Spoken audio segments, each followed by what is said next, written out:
자, 이제는 주택연금에 대해서 많은 분들이 다 알고 계십니다. 그러다 보니까 주택연금의 가입자 수도 빠르게 늘어나고 있고요. 그런데 이제 앞으로 조만간 주택연금 기준이 변한다고 합니다. 어떻게 변화될 예정인지, 그리고 이게 그렇다면 이렇게 변화된 기준에서 언제 주택연금에 가입하는 것이 바람직한 것인지 알아보도록 하겠습니다. 자, 먼저 개략적인 내용은 이제 다들 알고 계시겠지만 좀 모르는 분들을 위해서 간략하게 설명을 해드리면 이렇습니다. 내가 갖고 있는 이 집을 담보로 내가 돌아가시는 그날까지 연금 형태로 나눠서 받겠다라고 하는 게 주택연금이죠. 예를 들어서 70세인 분이 3억 원의 집을 주택연금으로 만약에 받겠다 한다면 89만 5천 원씩 매달 받을 수가 있는 거고요. 부부 두 분 가운데 한 분이 먼저 돌아가시게 되면 남은 분이 이 89만 5천 원만큼을 돌아가시는 그날까지 계속 연금으로 받을 수 있는 겁니다. 이건 종신지급 방식일 경우에 그렇고요.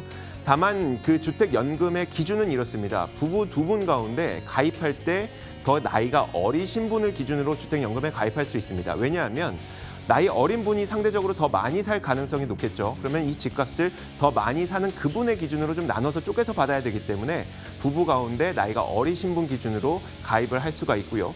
만약에 두 분 모두 일찍 사망하셨을 경우, 그러니까 집값만큼 연금을 다 못 받았는데 두 분이 모두 돌아가셨다. 그러면 자식들에게 그 나머지 금액만큼을 상속을 할 수도 있고요. 혹은 그 자식분들이 부모님이 받으셨던 연금액만큼을 상환을 하고 그 집을 돌려받거나 할 수도 있습니다. 이거는 이제 자식분들께서 선택을 하시면 되는 거고요. 그 주택연금의 상품도 종류가 여럿 있습니다. 여기에서 파생된 상품들도 꽤 많이 있고요. 매달 평생 똑같은 금액을 돌아가시는 그날까지 받겠다 싶은 분들을 위해서 종신지급 방식, 이거는 매달 평균 연금액이 변하지 않습니다. 그런데 처음에는 많이, 나중에는 적게 받는 상품을 선택하고 싶다 하시는 분들도 있을 겁니다. 상대적으로 나이가 젊으실 때 좀 여행도 다니셔야 되고, 그리고 손주들 용돈도 줘야 되니까 나는 처음에 많이 받겠다 싶은 분들을 위해서 전후 후박형이라는 상품도 있고요. 나는 평생을 받는 것이 아니라 10년이면 10년, 15년이면 15년, 20년이면 20년 딱 이렇게 기간을 나눠서 그 기간 동안만 연금을 받겠다 하고 싶으신 분들을 위해서 확정 기간형 상품도 존재를 합니다. 그런데 이렇게 운영되던 주택연금이 더 많은 분들, 더 다양한 상황에 처해 있는 분들이 가입할 수 있게끔 2016년이 됐을 때 내 집 연금 3종 세트가 출시가 되는데 첫 번째가 바로 이겁니다. 주택담보대출 상환용 주택연금. 그러니까 주택을 보유하고 계신 분들 가운데 주택담보대출이 있는 분들이 대부분일 겁니다. 그런 분들은 주택담보대출을 갚아야지 나머지 금액에 대해서 연금을 받을 수가 있겠죠.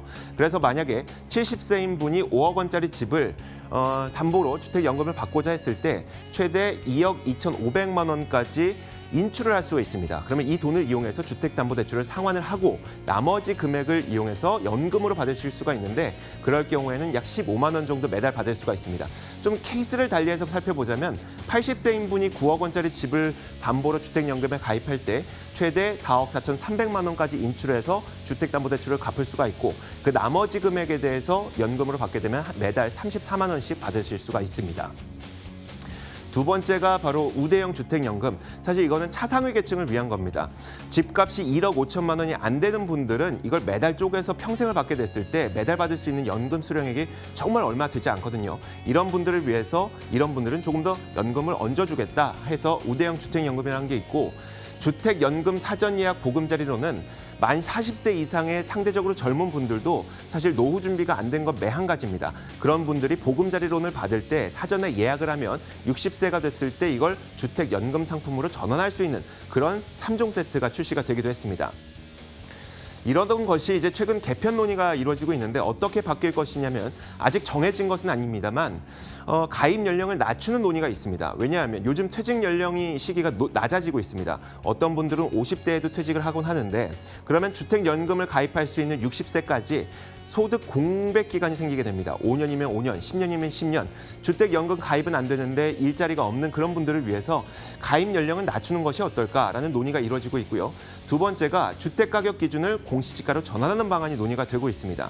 지금은 시가 기준으로 되어 있어요. 그래서 9억 원짜리 집이 됐을 때는 9억 원짜리 집을 30년 정도로 나눠서 쪼개서 받게 되는데 이걸 공시지가로 바꾸게 된다는 겁니다. 이게 두 가지 효과가 있을 수 있는데요. 첫 번째가 시가 기준으로 했을 때 9억 원짜리 집이면 시가 9억 원짜리 집까지만 가입 기준이 가능하지만 만약에 공시지가로 전환됐을 때 공시지가 9억 원짜리는 시가 기준으로 봤을 때 한 12억 원에서 13억 원까지 되기 때문에 더 많은 분들이 가입할 수 있는 반면에 시가 9억 원짜리 집을 갖고 계셨던 분들은 만약에 공시지가로 기준이 전환되면 공시지가 7억 원에 해당하는 연금액을 받을 수가 있기 때문에 공시지가로 전환됐을 때 오히려 더 적은 연금액을 수령할 수도 있습니다.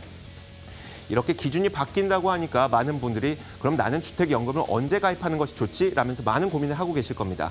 어떤 분들은 난 집값이 높을 때 가입할 거야 라고 하지만 부동산 가격이 어떻게 변할지는 어느 누구도 예상을 할 수가 없죠. 공시지가 기준으로 전환되기 전에 나는 가입할 거야 혹은 후에 가입할 거야 라고 고민하시는 분들 계실 텐데 주택연금은 웬만하면 빨리 가입할수록 좋습니다. 왜냐하면 주택연금의 월 수령액은 집값을 기대수명으로 나눠서 산정을 하게 되는데 만약에 60세인 분들이 80세까지 산다, 통계학적으로 그렇게 나왔을 때에는 집값을 20년으로 나눠서 월 평균으로 받는 겁니다.